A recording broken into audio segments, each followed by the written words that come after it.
नमस्कार, आप देख रहे हैं नेशन 24 न्यूज और मैं हूं मंतशा आपके साथ। तो अब वक्त है बुलेटिन का। शुरुआत करते हैं छत्तीसगढ़ से। छत्तीसगढ़ के रायपुर में साधक परिवार ने प्रतिवर्ष की तरह इस वर्ष भी रेलवे स्टेशन स्थित सर्वधर्म संकट मोचन मंदिर परिसर में निःशुल्क शीतल पेयजल की सुविधा नागरिकों के लिए प्रारंभ की है, जिसका शुभारंभ समाज सेवी राजकुमार राठी ने किया।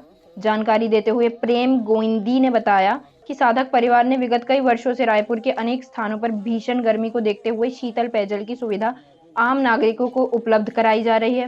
गोविंदी ने बताया कि कार्यक्रम के अलावा साधक परिवार के 14 फरवरी को माता पिता पूजन दिवस के अलावा दीपावली में ऐसे परिवार को जिनकी आर्थिक स्थिति कमजोर है उन्हें राशन, कपड़ा एवं आर्थिक सहयोग प्रदान किया जाता है, ताकि वह भी मां लक्ष्मी की आराधना कर पूरे परिवार के साथ दीपावली की खुशी मना सकें।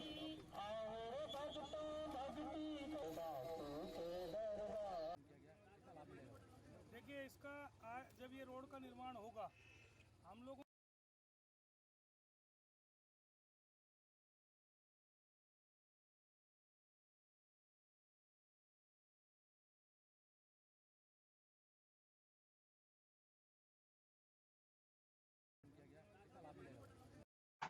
कोरबा जिले में एक सड़क का काम रोके जाने से नाराज राजस्व मंत्री ने यहां की कलेक्टर सानू साहू पर जमकर बरसे। उन्होंने आरोप लगाया कि निजी स्वार्थवश कलेक्टर ने यह काम रोक दिया है, मगर ये ज्यादा दिन तक इस काम को नहीं रोक सकेंगी।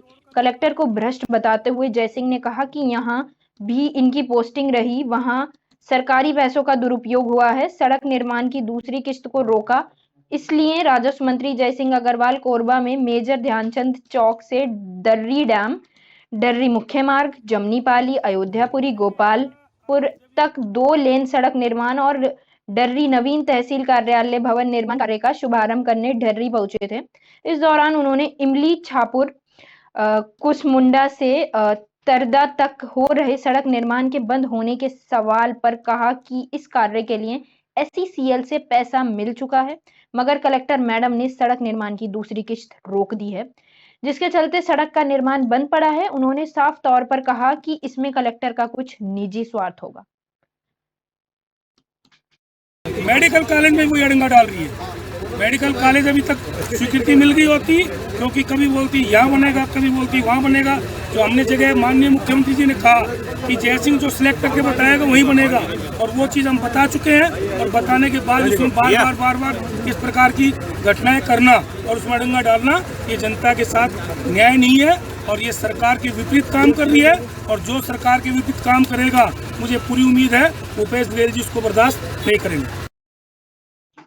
पूरे मध्य प्रदेश में पार्टी की नींव मजबूत करने के लिए स्पार्क्स पार्टी की तरफ से जन जन तक सदस्यता अभियान चलाया जा रहा है, जिसमें स्पार्क्स पार्टी के राष्ट्रीय अध्यक्ष डॉक्टर हीरालाल त्रिवेदी एवं प्रदेश अध्यक्ष सुरेश शुक्ला और पार्टी के प्रदेश व संभाग और जिले के पदाधिकारी और कार्यकर्ताओं को लेकर बैठक आयोजित की जा रही है। मध्य प्रदेश में आने वाले विधानसभा और नगरीय निकाय और ग्राम पंचायत चुनाव की तैयारियां कैसे की जाएं और किस तरह से पार्टी को मजबूत किया जाए, जिसके लिए सदस्यता अभियान चलाया जा रहा है। इसी को लेकर जबलपुर सर्किट हाउस नंबर 1 में स्पार्क्स पार्टी के राष्ट्रीय अध्यक्ष हीरालाल त्रिवेदी और प्रदेश अध्यक्ष सुनील शुक्ला की तरफ से जिला और संभाग पदाधिकारी कार्यकर्ताओं के लिए बैठक का आयोजन किया गया। वहीं मीडिया से चर्चा करते हुए स्पार्क्स पार्टी के राष्ट्रीय अध्यक्ष ने बताया, स्पार्क्स आने वाले विधानसभा, लोकसभा, नगरीय निकाय और पंचायत चुनाव में स्पार्क्स पार्टी की क्या भूमिका रहेगी और हमारा फोकस संगठन को मजबूत करने में है।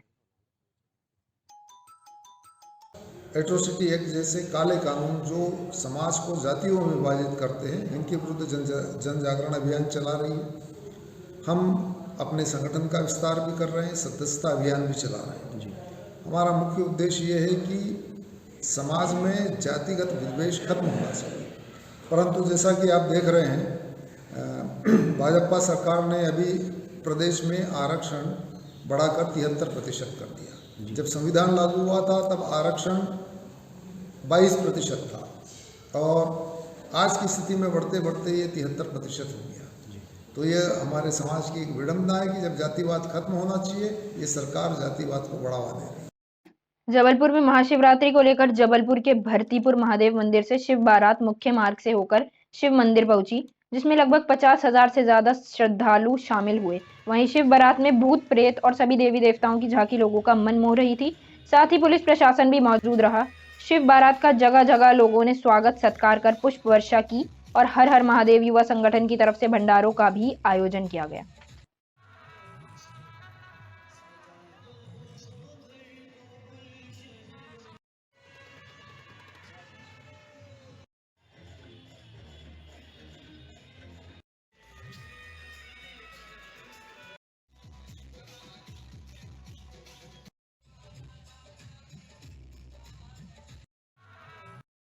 उत्तराखंड के अल्मोड़ा जिले में विकास खंड सल्ट के कूपी गांव बीते सोमवार महिला घास लेने कूपी जंगल के समीप गई थी। जब महिला शाम वापस घर नहीं लौटी तो परिजनों ने उसकी खोजबीन की तो महिला घायल अवस्था में पड़ी मिली। ग्रामीणों ने स्थानीय लोगों की मदद से महिला को सामुदायिक स्वास्थ्य केंद्र देवालय लाया गया। वहां डॉक्टरों ने महिला का पोस्टमार्टम किया गया। महिला की मौत के बाद ग्रामीणों में विभाग के प्रति भारी आक्रोश है। ग्रामीणों में बाघ के प्रति क्षेत्र में भारी दहशत है। महिला के परिवार में शोक की लहर है। वहीं ग्रामीणों का कहना है कि महिला घास लेने जंगल गई थी। खोजबीन पर महिला मृत अवस्था में पाई गई। उन्होंने वन विभाग से पीड़ित परिवार को मुआवजा दिलवाने, बाघ को पिंजरे में करने की मांग की। आक्रोशित ग्रामीणों ने सुबह 10 मरचूला बैरियर पर महिला की अर्थी रखकर विभाग के प्रति धरना प्रदर्शन किया। ग्रामीणों का कहना है कि बाघ के हमले से क्षेत्र में दहशत का माहौल बना हुआ है। महिलाएं उनको बाघ ने अपना शिकार बना दिया। उस घटना की वजह से, दुर्भाग्यपूर्ण घटना की वजह से जनता में भय का माहौल है। प्रशासन ने अपना काम संतोषपूर्वक किया और जितनी जल्दी हो सकता था उन्होंने पोस्टमार्टम की व्यवस्था कल रात को ही कराई। लेकिन कहीं ना कहीं जो वन विभाग है उसकी तरफ से वो कार्रवाई नहीं हुई है, जिससे कि जनता में जो भय का माहौल है उसको दूर किया जा सके। आज उसी वजह से यहाँ जनता उनके आक्रोश के रूप में आज यहाँ NH को उन्होंने बंद कर रखा था। लेकिन उसके बाद यहाँ मेरी जानकारी है 3 लाख रुपया। अगर कोई ऐसा प्रावधान होगा तो प्रयास करेगा। अभी इसके बाद सर अभी ये लगातार हमने देखा ये बहुत बड़ी गंभीर समस्या के बारे में मिलकर सोचना पड़ेगा। बाघ के आतंक क्यों बढ़ रहा है, क्या जंगल में आ नहीं, क्यों घर में आ रहा है, इसको हमें सोचना पड़ेगा। जंगली जानवर हमारे घर में क्यों आ रहे हैं, चाहे सुअर आ रहा है चाहे बाघ आ रहा है, इस बारे में हमें सोचना पड़ेगा और कोई ठोस नीति बनानी पड़ेगी।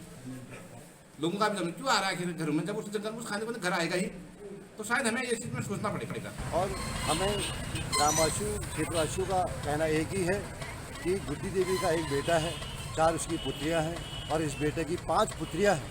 वो गुड्डी देवी अपने घर में पोतियों से चिंतित रहती थी और हमारी मांग है कि उसके बेटे को नौकरी दी जाए और उसकी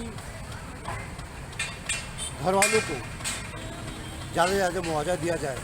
और अगर ये हमारी मांग नहीं मानी गई तो हमारे सभी क्षेत्रवासियों के द्वारा उग्र आंदोलन किया जाए। यूक्रेन में गोलीबारी और भारी बमबारी के बीच लक्सर के संगीपुर गांव का कुर्बान अली सुरक्षित घर वापस पहुंच गया है। कुर्बान ने घर वापसी के बाद यूक्रेन के हालातों के बारे में विस्तार से जानकारी दी। बताया कि इस समय यूक्रेन में हालात बहुत ही भयावह है। यूक्रेन में हर बीतते दिन के साथ हालात बिगड़ते जा रहे हैं। कुर्बान अली यूक्रेन इवोनिया शहर में मेडिकल की पढ़ाई कर रहा था। युद्ध शुरू होने के बाद उसने और उसके साथ पढ़ने वाले भारतीय छात्रों ने वहां से निकलने की कोशिश की, लेकिन बमबारी के चलते वह निकल नहीं सके। फिर 25 फरवरी को अपने साथ कुछ खाने के सामान के साथ बस में सवार होकर निकले और करीब 6 घंटे के सफर के बाद वह रोमानिया के बॉर्डर से 15 किलोमीटर पहले ही बस ने उन्हें छोड़ दिया। यहाँ से वह पैदल ही रोमानिया पहुंचे। इसके बाद 28 फरवरी तक यहीं रहे।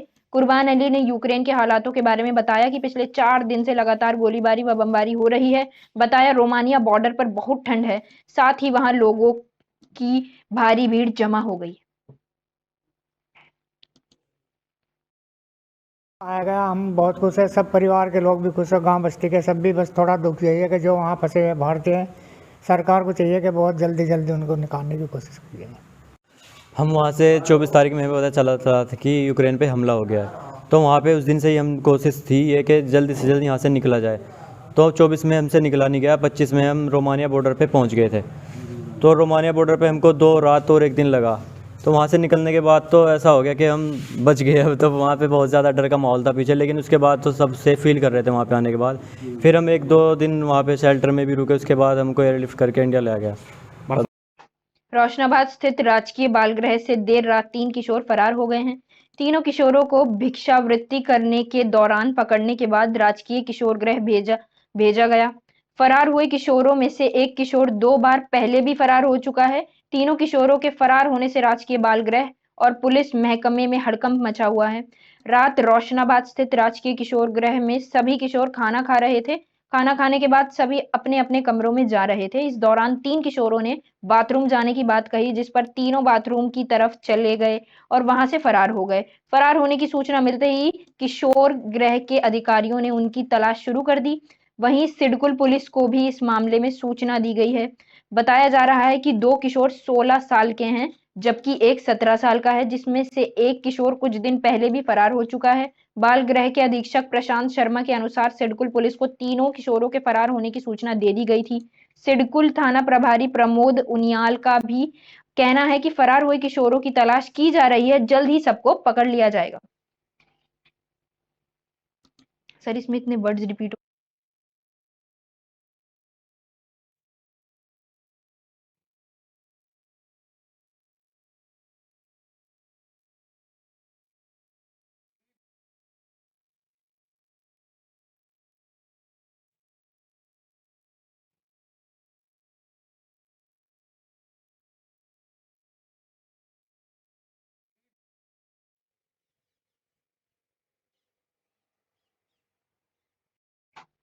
हरिद्वार में विद्युत विभाग में संस्था के अंतर्गत कार्य करने वाले हरिराम की कल शाम कड़च मोहल्ले में बिजली घर के पास अचानक करंट लगने से मौत हो गई। मामला इतना गर्माया कि जहां अधिकारियों ने उसके शव को पोस्टमार्टम कराकर परिजनों को सौंपा, वहीं परिजनों ने उसकी मौत पर आशंका व्यक्त करते हुए जोरदार हंगामा जिला चिकित्सालय हरिद्वार में किया। उसके बाद फाउंड्री गेट पर बिजली घर के बाहर रोड पर शव रख वहीं पर रोड पर जमकर हंगामा किया, प्रदर्शन किया। मौके पर पहुंची पुलिस प्रशासन ने परिवार के सभी सदस्यों को आश्वासन देकर शांत कराया। वहीं अधिकारियों सहित और बिजली विभाग के अन्य अधिकारियों ने चंदा इकट्ठा कर परिवार को आर्थिक धनराशि देकर शांत कराया। इसके साथ ही उसकी धर्मपत्नी को भी संविदा पर नौकरी देने की बात कही। मौके पर सहायता समूह के लोगों ने परिवार का ढाढ़स बढ़ाया और 2 लाख का चेक भी दिया और भविष्य में भी सहायता देने की बात कही। और हमें पता लगा 7 साढ़े 7 बजे रात को हम यहाँ पर पहुँचे। हमारे लड़के की डेथ बॉडी जो थी वहाँ मिली, उसमें हॉस्पिटल में क्या क्या हॉस्पिटल है वो जीडी हॉस्पिटल में मिली वहाँ से। तो ये हमने वहाँ जाकर कहा भाई हमें दिखा दो। उन्होंने हमें 2 आदमी बुला कर अंदर दिखाए। उसके बाद यह प्रक्रिया चली रही जी। इस प्रक्रिया में इन्होंने 2 लाख रुपए तो फादर के नाम करे और जी 9.5 लाख रुपए उसकी वाइफ के नाम करे और उसे वो संविदा पर नौकरी वहाँ से रुड़की में देने की करी। तो आप सब लोग अब मानते हैं? हाँ, खतरनाक बात यह है कि हरिराम जी हमारे ही स्टाफ के लोग हैं, इनकी जो मृत्यु है इसका भी अधिकारियों को अब तक ही नहीं पता लगा किस टाइम हुई, क्यों हुई। और ये सूचना हम लोगों को मिली है शाम को 7:30 बजे। मतलब अत्यंत खेद इस बात का है कि एक व्यक्ति जो विभाग में काम कर रहा था उसके साथ कौन कौन था, उसके साथ किस किस की ड्यूटी थी, उन सबको एक न्यायिक जांच कराई जाए। उस न्यायिक जांच की जितने भी अधिकारी हों वो हरिद्वार के ना हों, हरिद्वार से बाहर एमडी की जांच कमेटी बनाए और वो जांच कमेटी ये बताए कि दुर्घटना घटी है तो इसका असली मतलब क्या था। ये व्यक्ति स्वयं सहायता।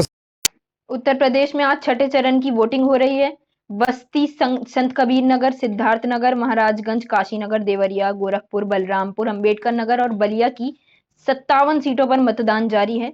यूपी में सुबह 9 बजे तक 8.59% मतदान हो गया है। सबसे ज्यादा बस्ती में वोटिंग हुई है। यहाँ पढ़िए पल पल का अपडेट।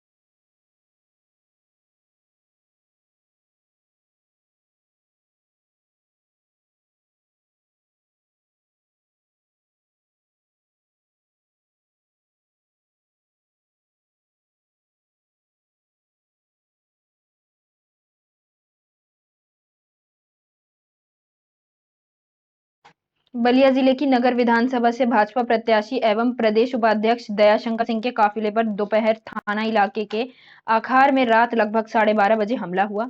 हमले में उनके साथ चल रहे भाजपा नेता टुंजी पाठक का वाहन क्षतिग्रस्त हो गया। सुरक्षा कर्मियों के मोर्चा संभालने पर हमला करने वाले भाग निकले। इस दौरान लखनऊ में पंजीकृत एक वाहन और उसके ड्राइवर को पकड़ लिया गया।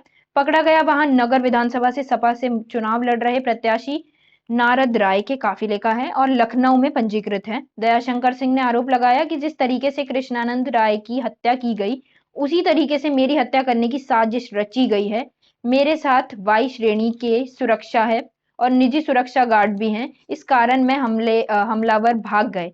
जिस प्रत्याशी का वाहन है उसके संबंध मुख्तार अंसारी से है। इस साजिश के पीछे मुख्तार अंसारी भी हो सकते हैं। फिलहाल पकड़े गए वाहन और उसके ड्राइवर को पुलिस के सुपुर्द कर दिया गया है। पुलिस मामले की जांच कर रही है। सीओ सिटी भूषण वर्मा ने बताया कि वाहन पर हमला हुआ है।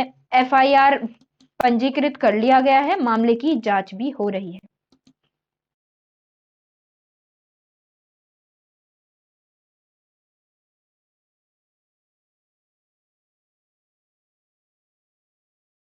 मुख्यमंत्री योगी आदित्यनाथ ने गुरुवार को पहले मतदान फिर जलपान के मंत्र का पालन करते हुए गोरखनाथ स्थित प्राथमिक विद्यालय कन्या इंग्लिश मीडियम के बूथ संख्या 459 पर अपने मताधिकार का प्रयोग किया।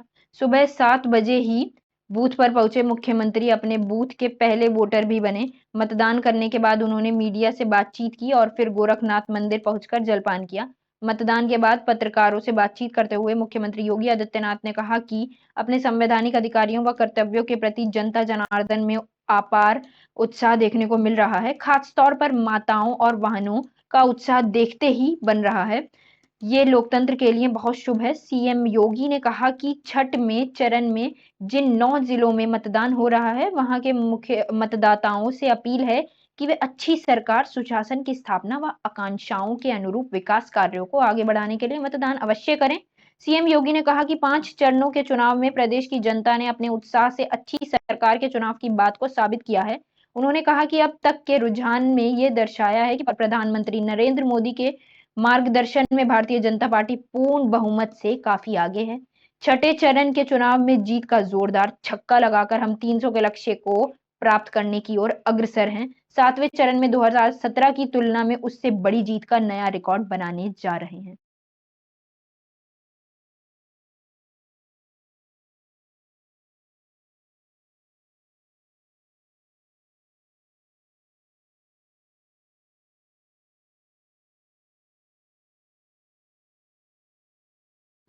संभल में अधिवक्ताओं ने यूक्रेन में फंसे छात्र छात्राओं को भारत लाने के संबंध में प्रधानमंत्री को संबोधित ज्ञापन संभल डिप्टी कलेक्टर को सौंपा। जनपद संभल बहजोई अखिल भारतीय अधिवक्ता कल्याण संघ के अधिवक्ताओं ने प्रधानमंत्री को संबोधित ज्ञापन संभल डिप्टी कलेक्टर को सौंपा और मांग की कि सभी को भाकरत वायल लाया जाए। दया सिंधु यादव एडवोकेट जिला अध्यक्ष ने बताया कि हमारे यहाँ के यूक्रेन में छात्र छात्राएं जो फंसे हुए हैं, उन्हें परेशानी हो रही है। हम ये चाहते हैं कि जो छात्र छात्राएं वहां पर हैं, समस्त भारतीय नागरिकों छात्र छात्राओं को सकुशल भारत लाए जाने का प्रबंध भारत सरकार करे।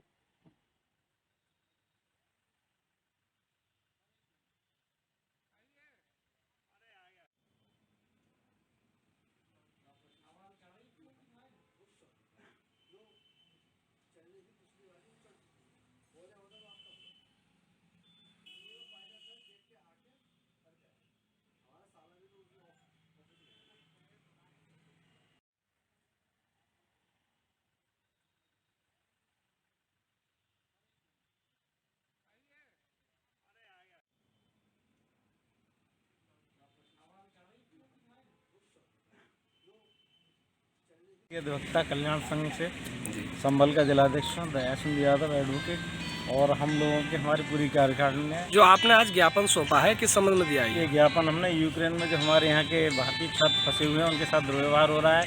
हमारी भारत की जो महिला छात्राएं लड़कियां हैं उनके साथ भी दुर्व्यवहार हो रहा है। तो उन्हें हम प्रधानमंत्री का ज्ञापन सौंपना है कि हमारे प्रधानमंत्री जी कारागार उपाय उठाएँ और अच्छी जो है हमारे भारतीय छात्राओं को सुरक्षित हमारे देश में लेकर जाएँ।